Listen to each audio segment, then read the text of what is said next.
Welcome to రాజనీతి.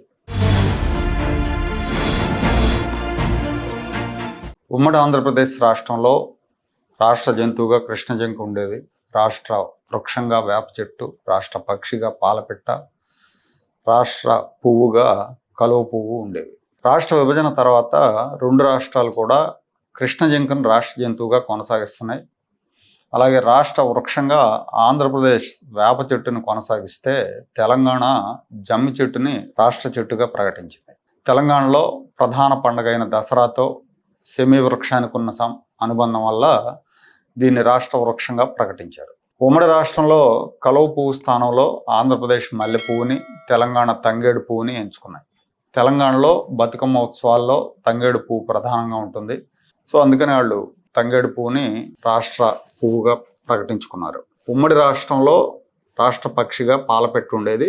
AP రామచిలుకని రాష్ట్ర పక్షిగా ప్రకటిస్తే తెలంగాణ ప్రాంతానికి పాలపిట్టతో ఉన్న సెంటిమెంట్ దృష్ట్యా పాలపిట్టను కొనసాగిస్తున్నారు.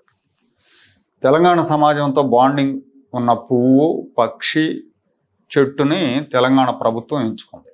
ఇప్పుడు ఈ జంతువులు, పక్షుల గోల ఎందుకంటే కొన్ని తరాలుగా రైతాంగానికి వ్యవసాయంలో తోడుగా నిలబడి రైతు కుటుంబాలతో ఒకప్పుడు ఎమోషనల్ బాండింగ్ ఉన్న ఒంగోలు గిత్తని రాష్ట్ర జంతువుగా ప్రకటిస్తే బాగుంటుందని.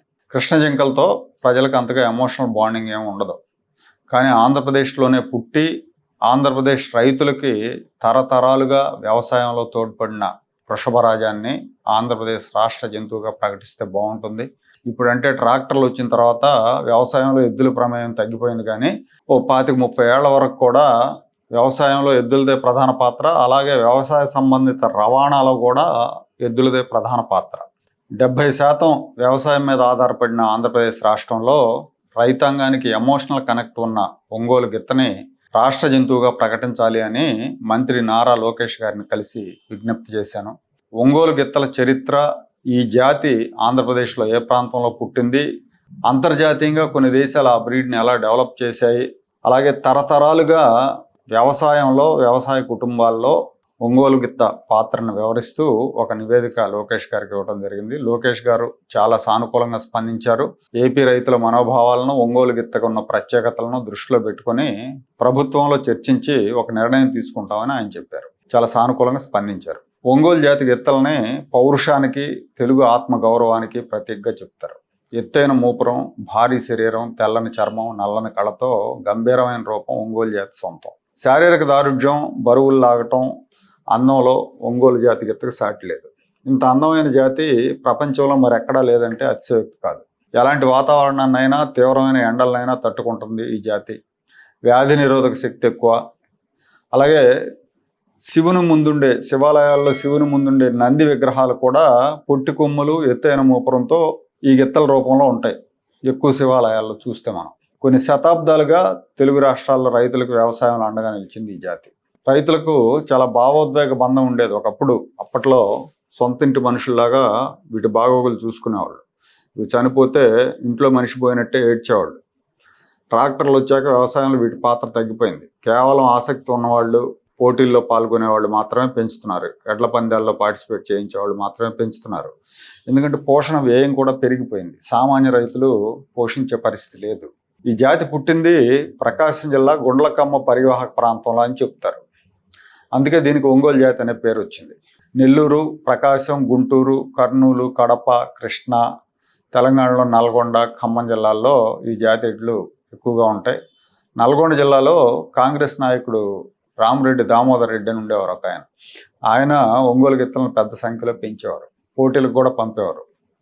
కాకతీయుల కాలం నుంచే ఈ ఎద్దులు వ్యవసాయానికి, రవాణాకి ఉపయోగించే వాళ్ళని చరిత్ర చెప్తా ఉంది. బ్రిటిషర్లు కూడా ఈ జాతి విశిష్టతను గుర్తించి వీటి సంతతి పరిరక్షణకు చర్యలు తీసుకున్నారు. ఈ జాతి గిత్తల ప్రత్యేకతలను గుర్తించి చాలా దేశాలు ఆంధ్రప్రదేశ్ నుంచి ఒంగోలు గిత్తలని, ఆవులని కొనుగోలు చేసినాయి. ప్రధానంగా బ్రెజిల్లో ఒంగోలు జాతి విస్తరించింది. ఈ జాతి పశువుల నుంచి మంచి నాణ్యమైన మాంసం, పాల ఉత్పత్తి ఉండటంతో బ్రెజిల్ మన దగ్గర నుంచి కొనుగోలు చేసి ఆ దేశంలో ఈ జాతిని డెవలప్ చేసింది. అప్పట్లో ఒంగోలు ప్రాంతం నెల్లూరు జిల్లా కింద ఉండటంతో 18వ శతాబ్దం, 19వ శతాబ్దంలో బ్రెజిల్లో దీన్ని నెల్లూరు జాతి అని కూడా పిలుస్తారు. స్వాతంత్రం వచ్చిన తర్వాత కూడా బ్రెజిల్ దేశస్తులు ఇక్కడి నుంచి గిత్తలను కొనుగోలు చేశారు. ఒంగోలు సమీపంలో కరవదిలో 1950s అనుకుంటా 10 లక్షలు పెట్టి ఒంగోలు గిత్తను కొనుగోలు చేయటం ఆ రోజుల్లో జాతీయ స్థాయిలో సంచలనం కలిగించింది. అప్పట్లో 10 లక్షలు అంటే మామూలు విషయం కాదు. అమెరికాలో కూడా ఈ గిత్తలను డెవలప్ చేసి బ్రహ్మన్ అనే కొత్త జాతిని సృష్టించారు. మలేషియా, ఇండోనేషియా దేశాల్లో కూడా బరువైన పనులు చేయడానికి రవాణా కోసం వీటిని దిగుమతి చేసుకున్నారు. ఇండోనేషియాలో అయితే ఒక ఐలాండ్కి ఒంగోలు జాతి పేరు పెట్టారు. ఒంగోలు ఐలాండ్ అని పెట్టారు. శ్రీలంక, లాటిన్ అమెరికా దేశాలు కూడా దిగుమతి చేసుకున్నాయి. అంతర్జాతీయంగా ఒంగోలు బుల్స్ వీర్యానికి మంచి డిమాండ్ ఉంది. అయితే దురదృష్టం ఏంటంటే మనకంటే బ్రెజిల్లోనే మేలైన ఒంగోలు గిత్తలు ఉన్నాయి. బ్రెజిల్లో స్వచ్ఛమైన ఒంగోలు గిత్తల వంశవృక్షం ఉంది. అక్కడ 23 కోట్ల పశువులు ఉంటే అందులో దాదాపు 80% ఒంగోలు బ్రీడే. అక్కడ ప్రధానంగా మాంసం కోసం, పాల కోసం ఒంగోలు జాతిని పెంచుతున్నారు. వాళ్ళు సైంటిఫిక్ బ్రీడింగ్ ద్వారా మేలైన ఒంగోలు వంశవృక్షాన్ని కాపాడుకుంటూ వస్తున్నారు. ఈ జాతి జన్మస్థానమైన ఆంధ్రప్రదేశ్లో మాత్రం కేవలం 3-4 లక్షల కంటే లేవని చెప్తున్నారు. అందులోనూ కూడా సంకరం లేని మేలైన జాతి గిత్తలు చాలా స్వల్పంగా ఉన్నాయంట. మన ప్రభుత్వాలు పెద్దగా పట్టించుకోకపోవడం వల్ల ఈ జాతి ఉనికి ప్రమాదంలో పడుతోంది. ప్రపంచ ప్రసిద్ధి చెందిన ఈ జాతికి జన్మస్థానం మన ఆంధ్రప్రదేశ్. దీన్ని పరిరక్షించుకోవాల్సిన, ప్రదర్శించుకోవాల్సిన బాధ్యత మన మీద ఉంది. మన రైతాంగంతో భావోద్వేగ అనుబంధం ఉన్న ఒంగోలు గిత్తని రాష్ట్ర జంతువుగా ప్రకటించి ఈ జాతి పరిరక్షణకు చర్యలు తీసుకోవాలి. పోషకులకు ప్రోత్సాహకాలు ఇవ్వాలి.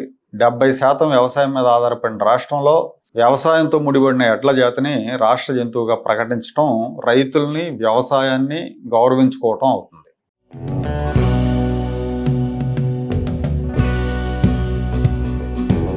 Like, share and subscribe to Rajaniti channel.